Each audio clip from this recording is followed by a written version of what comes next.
Hey guys, welcome to another coding video. Today we'll be doing servos, continuous and 180. David, take it away. So for these continuous servos and the non-continuous servos, the programming differs a little bit from what we were doing with motors in the last episode. So today what we're going to do is we're going to delve into those differences and explain how you can move a servo versus a motor. Let's get right into it. All right, guys, so let's get right into this. So we're going to start by setting the position on a servo.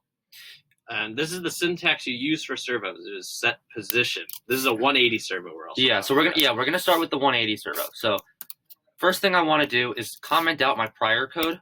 If you do put two hash marks like that, it comments this out so that it won't be acknowledged by the program when you run the code. It's gonna be very handy for troubleshooting syntax errors, just general problems. It's very good to know. Also, basically, what it's doing is you're just not going to run the motor because we just don't want to have 4 motors running right now. We just need to use those 2 servos. Yeah, so I'm just commenting out these because right now we're working with the servos. So then to move the 180 servo, our servo is the variable for the 180 servo. And then I know for the motors we use set power, but for this we use set position. And then, so the way the servo works,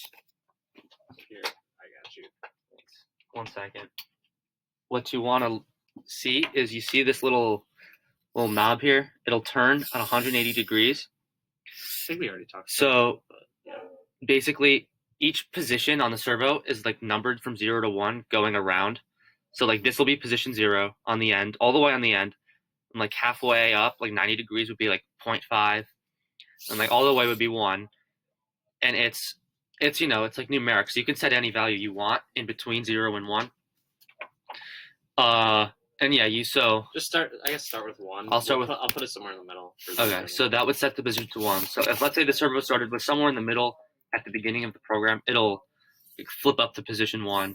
Or if you set it to like afterwards, like go to position 0, or you like change here. We'll leave it for 1 now. But this we would can make go it into flip. that on gamepad. Yeah, this if you made it position 0, it would flip the other way. So yeah, we'll leave it 1 for now. And then I'll just explain a continuous servo real quick. This is even easier. Yeah. You just set the power like a motor, and then you can go from -1, or you can do 1, or any value in between. But it works differently than a motor because 1 on a continuous servo I think is weird. So we can go more in depth than that in a different video. But at least for now, I would stick by using like 0.9 and other things. Because I think it might work like between like 0.5. Yeah, but so just try 0.9. keep this off of 1 and -1, basically what he's saying. All right, so now we're going to run this code, and we'll show you guys that in a second. Bye. All right, guys, so here you see we have our 2 servos, and we're about to run the code, and we're going to see them move. So the first 2 things that I want to mention from the other video is, 1, you probably saw that there was an error in my code. That was just because I forgot to put a semicolon. That's nothing, I fixed that. Just remember to do that in the future because that can be very annoying, and you need semicolons at the end of every line in order for your code to properly run. Well, not every line, but a lot of lines. Most lines. And then the other thing is that we just wanted to confirm that a servo does run like a normal motor. You set the powers in exactly the same way, +1 to -1. So let's get right into watching this code run. So we're going to run this. It's the same program, literally as last time, and we're going to run it, exactly the same way. You double press this to initialize and then to run. You can see that I don't know if you saw because that was kind of quick, but this servo just turned to position 1. It turned all the way to the end. And this servo has a continuous set power to it. This is the continuous servo. I believe it has a set power right now of -0.9, so it's turning counterclockwise at 0.9 power. So yeah. Also, if we want to do it again, you can like turn that back a little bit. So I'll focus in on the servo. If I set this to turn it the other way, so I'll focus in.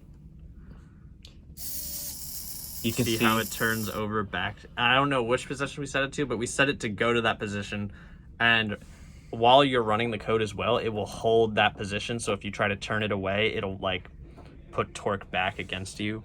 And that's something to note with that because servos aren't very strong and they're easily breakable.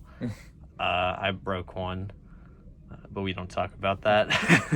Anyways, so yeah, that's basically how servos will run and how they look like. And yeah. All right, so there you have it. That's basically how you can use servos and continuous rotation servos. It's pretty simple once you know how to do motors and stuff. But for next video, we're gonna talk about some encoders, and that allows you to do set distances on motors. So it's pretty useful for things like autonomous and driving, like with your wheelbase. So I hope you guys are excited. Guys, see you.